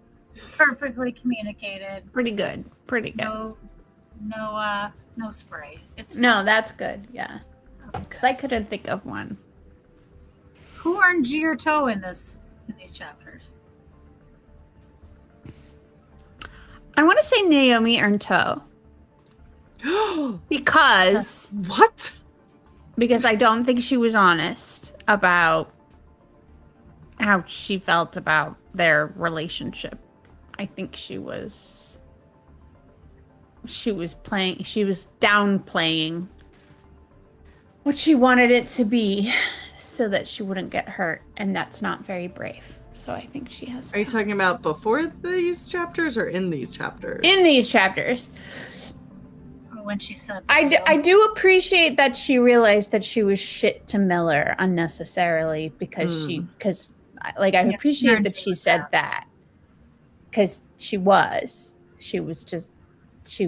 empathizing with Holden, but she didn't need to be, and I appreciate that she articulated that. But it was when she's like when she was all business after having sex with Holden, so that she didn't have to get into her feels. I think she earned toe for not being honest. Okay. You're talking about with Miller, not with Holden. No, with Holden. I'm so confused. Sorry. I was talking about 2 different moments. With Holden, post-sex, when she's like, I have my eggs frozen, all the things that you can do, like, we can have this relationship as long as we want. It can just be exclusive until one of us says we don't want it anymore, and then we'll be totally fine if you say you don't want it anymore. Like the way that she was just like laid it out, like it's casual, but it's exclusive casual. Yeah. Right? And then the thing with Miller, or the thing was the separate passing thing where she acknowledged that she was yeah, she was an ass. She was an ass to Miller when Amos actually gave him the time of day, and she ran away from him, and she articulated that she realized she shouldn't have. Which is good because that pissed me off a few chapters ago. Me too. So I'm glad that she noticed. Yeah. I'm glad that the authors were smart enough to put that in. Yeah, I appreciate that because I'm still not sure sometimes if they know who these characters are. Yeah, that's totally fair. Yeah. I think you've got the most compelling argument for who had toe in these chapters. I don't think I could find a better example. So. Okay. Yeah. Well, I think that's it then. I think we should wrap it up.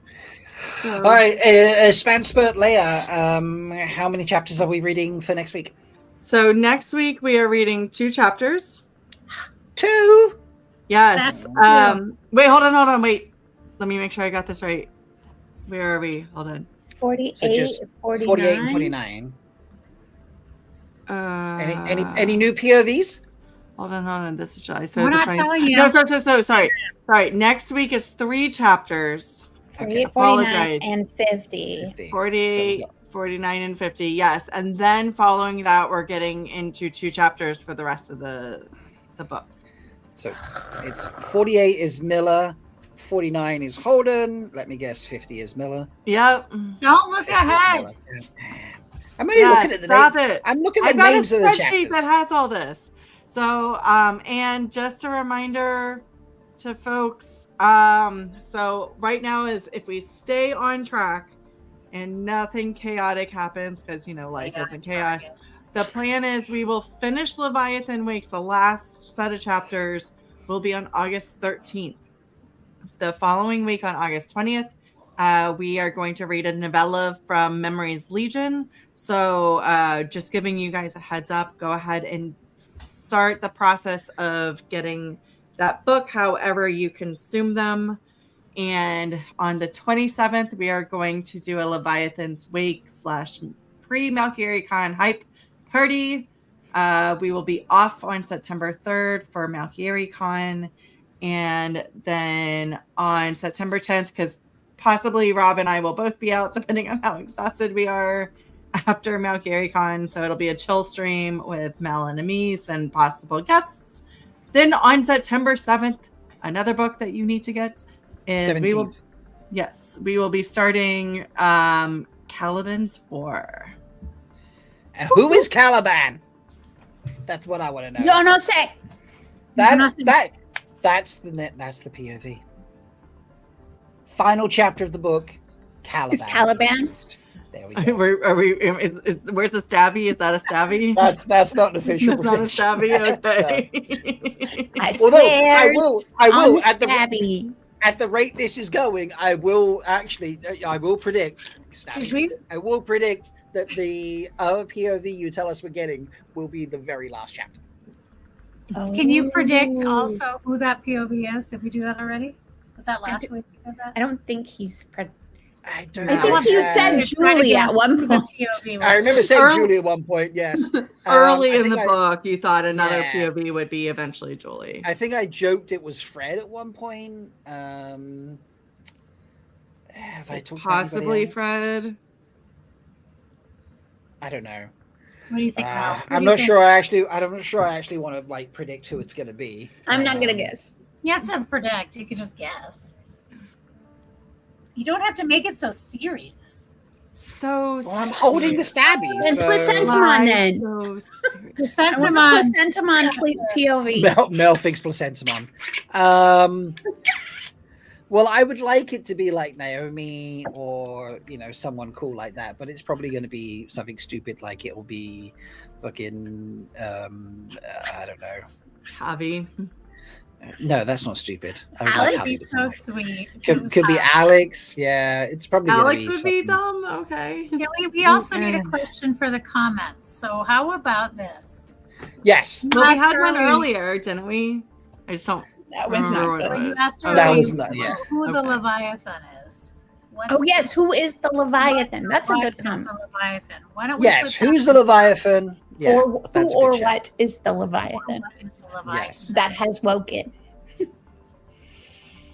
And that's it. So join us next week, folks, when we will be talking chapters 48, 49, and 50 of Leviathan Wakes. Getting very close to the end here. I hope you've enjoyed. Thank you to the Charlies who listen and don't watch. We will post the image in the Discord channel. You can join that by a link in the description. And, like, subscribe. Go do the commenting thing, people. Okay? Don't leave it just solely up to Skeeter. Okay? Who tries to throw in like 12 comments. He's so good about it. Okay? Follow Skeeter earned G this week. Okay, and every fucking week for the number of comments he throws in chat. Go and earn yourself some G by commenting in chat, people.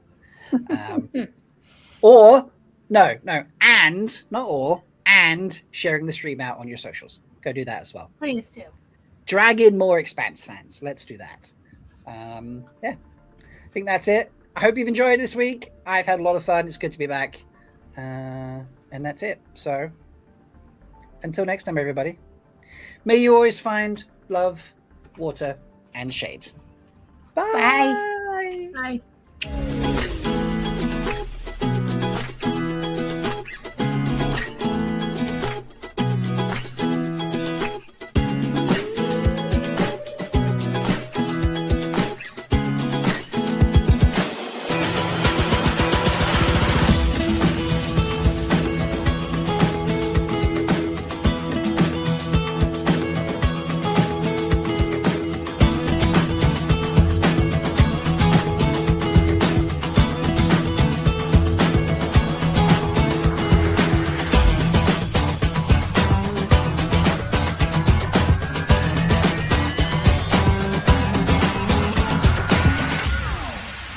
May you always find love, water, and shade.